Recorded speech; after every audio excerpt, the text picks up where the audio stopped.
नमस्कार दोस्तों, इन्फ्राटॉक्स के एक नए एपिसोड में आपका स्वागत है। तो चलिए शुरू करते हैं। पहली खबर की शुरुआत करते हैं महाराष्ट्र से, जहां पर brand new Dharmveer Anand Dighe auditorium Ambernath के अंदर बनकर तैयार हो गया है और महाराष्ट्र के डिप्टी सीएम के द्वारा इसका इनॉग्रेशन कर दिया गया है।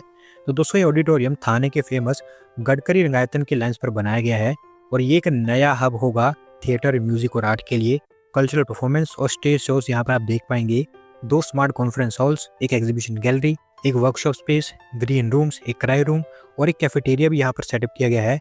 658 के आसपास इसकी सीटिंग कैपेसिटी बताई गई है और अब ये पब्लिक यूज के लिए तैयार है। अगली 2 अपडेट तेलंगाना से है, जहाँ पर तेलंगाना सरकार के द्वारा हैदराबाद टी स्क्वायर प्लान्स को आगे बढ़ा दिया गया है और अभी तेलंगाना सरकार ने उनके ऑफिस को कहा है कि इसको यूनिकली डिजाइन किया जाए और नवंबर एंड तक इसका कंस्ट्रक्शन भी यहाँ पर स्टार्ट कर दिया जाए। दोस्तों, हैदराबाद के टी स्क्वायर न्यूयॉर्क के टाइम स्क्वायर के लेंस पर तैयार किया जाएगा, जहां पर तेलंगाना सरकार चाहती है कि लोगों के mutual interaction, entertainment, tourism, food और बिजनेस के लिए इसको एक हब बनाया जाए, जहां पर लोग आकर काम भी कर पाएं और साथ साथ फ्री टाइम एंजॉय भी कर पाएं। अभी हालांकि इसका डिजाइन अनवेल तो नहीं किया गया है क्योंकि उसको तैयारी किया जा रहा है, लेकिन कहा गया है कि world class digital display boards और वाइब्रेंट डिजिटल एडवर्टीजमेंट्स यहाँ पर आपको देखने को मिलेंगी और वही इसकी मेन हाईलाइट्स होंगी। अगली दोस्तों वीडियो राजस्थान से है, जहाँ पर ब्रॉडबैंड मेकर जीएक्स ग्रुप नई फैक्ट्री सेटअप करने जा रहा है भारत के अंदर और इसके लिए राजस्थान की भिवाड़ी को उनके द्वारा चुना गया है। तो दोस्तों, इस कंपनी ने रिसेंटली एक नई सब्सिडरी का फॉर्मेशन किया है फोटोनिक मॉड्यूल्स और चिप्स की प्रोडक्शन करने के लिए।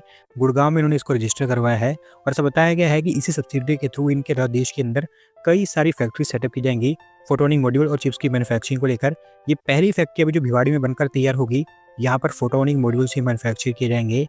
500 करोड़ रुपीस की इन्वेस्टमेंट होगी और ऐसा बताया गया है कि अगले साल के अंदर अंदर इनकी फैक्ट्री बनकर तैयार हो जाएगी। अगली दोस्तों अपडेट तमिलनाडु से है, जहां पर Japanese company Sumitomo banking corporation के द्वारा चेन्नई के अंदर एक नया ग्लोबल कैपेबिलिटी सेंटर सेटअप कर दिया गया है और अगले 1-2 दिनों के अंदर अंदर इसको वो ओपन कर देंगे। तो दोस्तों, एक global capability centre specifically Parur में बनकर तैयार हुआ है और इस कंपनी का भारत के अंदर ये पहला ग्लोबल कैपेबिलिटी सेंटर है। इनके लिए ये एक ऑफशोर हब का काम करेगा, जहाँ पर सिस्टम डेवलपमेंट और ऑपरेशंस को सपोर्ट कर पाएगा। ओवरऑल हंड्रेड्स ऑफ नई जॉब्स यहाँ पर आपको जनरेट होती हुई दिखाई देंगी। अगली 2 अपडेट कर्नाटका से है, जहां पर Karnataka state high level clearance committee के द्वारा 13 और इन्वेस्टमेंट प्रपोजल्स को अप्रूवल दे दी गई है और इसके तो कर्नाटका में 27,607.26 करोड़ रुपीस की और इन्वेस्टमेंट हमें आते हुए दिखाई देगी। दोस्तों, यहाँ पर जो 13 प्रपोजल्स अप्रूव किए गए हैं, उसमें से 11 तो बिल्कुल ही नए प्रपोजल्स हैं, जबकि 2 प्रपोजल्स ऐसे हैं जहाँ पर एग्जिस्टिंग कंपनीज के द्वारा एडिशनल इन्वेस्टमेंट की जाएगी। कुछ मेजर प्रपोजल्स की बात करूं तो जिंदल इलेक्ट्रिकल स्टील के द्वारा 7,102 करोड़ रुपीस, एसएफएक्स इंडिया के द्वारा 9,292 करोड़ रुपीस, श्नाइडर इलेक्ट्रिक के द्वारा 1,520 करोड़ रुपीस, रिलायंस के द्वारा भी 1,622 करोड़ रुपीस की इन्वेस्टमेंट की जाएगी।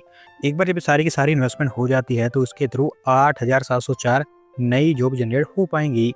अगली 2 अपडेट दिल्ली से है, जहां पर दोस्तों दिल्ली सरकार फाइनली एयर पोल्यूशन को लेकर कुछ काउंटर मेजर्स ले रही है और अभी यहाँ पर आर्टिफिशियल रेन का पहला सक्सेसफुल ट्रायल कंप्लीट कर लिया गया है।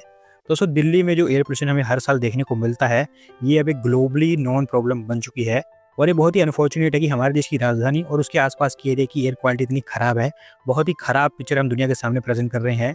लेकिन फिलहाल अभी जो आर्टिफिशियल रेन का प्रपोजल यहाँ पर सामने रखा गया है, जिसे आईआईटी कानपुर ने दिल्ली सरकार के साथ मिलकर डेवलप किया है, जो एयर पोल्यूशन को रोकने में हेल्प करेगा। 29 अक्टूबर को पूरी दिल्ली में रेन होने वाली है। देखते हैं कि इसका हमें कितना इम्पैक्ट देखने को मिलता है।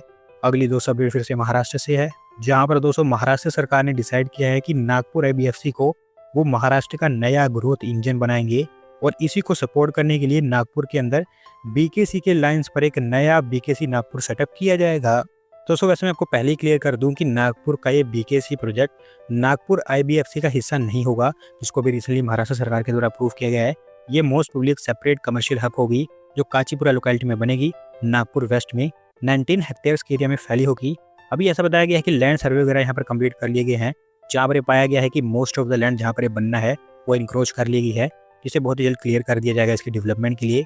एमएसआईडीसी और नागपुर म्यूनिसिपल कॉर्पोरेशन ने प्रीलिमिनरी लैंड असेसमेंट्स भी कर दी हैं और साथ साथ कंसेप्चुअल डिजाइन प्लानिंग भी स्टार्ट कर दी है। मोस्ट प्रोबेबली मुंबई के बीकेसी की तरह ये नागपुर के अंदर आपको एक आइकॉनिक लैंडमार्क बनता हुआ दिखाई देगा।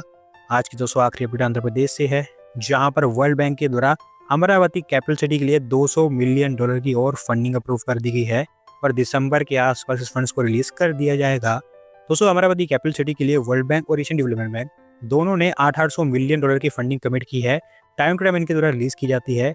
World bank already 207 million dollar release कर चुका है और ओवरऑल ये दूसरी ट्रांच है जहां पर 200 मिलियन डॉलर ही एलोकेट किए गए हैं। एक बार इस ट्रांच में से 150 मिलियन डॉलर आंध्र प्रदेश सरकार खर्च कर देती है तो उसके बाद यहाँ पर और फंड्स एलोकेट किए जाएंगे।